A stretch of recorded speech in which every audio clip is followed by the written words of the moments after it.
राष्ट्रीय महामार्गावर स्कॉर्पिओ गाडी आणि दुचाकीमध्ये भीषण अपघात. दुचाकीस्वाराचा मृत्यू. श्री तुळजाभवानी देवीचे दर्शन घेऊन जाताना भीषण अपघात. हुलसूर तालुक्यातील अंतरभारती तांडा येथील संदीप यांचा अपघाती मृत्यू. भालकी लातूर राष्ट्रीय महामार्गावरील हुलसूर तालुक्यातील अंतरभारती तांडा क्रॉसजवळ मंगळवारी दुपारी स्कॉर्पिओ गाडी आणि दुचाकीमध्ये भीषण अपघातात एका दुचाकीस्वाराचा मृत्यू झाला.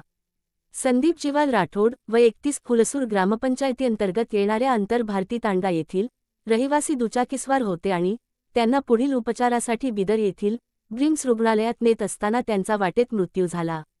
हुलसूर जवळील अंतरभारती तांडा क्रॉसजवळ हुलसूर भालकी रोडवर स्कॉर्पिओ आणि दुचाकीस्वार यांच्यात भीषण अपघात झाला. दुचाकीस्वाराच्या चेहऱ्याला आणि डोक्याला दुखापत झाल्याने मोठ्या प्रमाणात रक्तस्राव झाला. स्थानिक लोकांच्या मदतीने त्याला हुलसूर समुदाय आरोग्य केंद्रात नेण्यात आले आणि प्राथमिक उपचार देण्यात आले. डोक्याला गंभीर दुखापत झाल्याने त्याला सरकारी रुग्णवाहिकेतून बिदर येथील ब्रिम्स रुग्णालयात पाठविण्यात आले, पण वाटेतच मृत्यू झाला आहे. स्कॉर्पिओ स्वार हे श्री तुळजाभवानी देवीचे दर्शन घेऊन हुलसूर मार्गे बिदरला जात होते, तेव्हा हुलसूर अंतरभारती तांडा क्रॉसच्या मुख्य रस्त्याजवळ ही घटना घडली.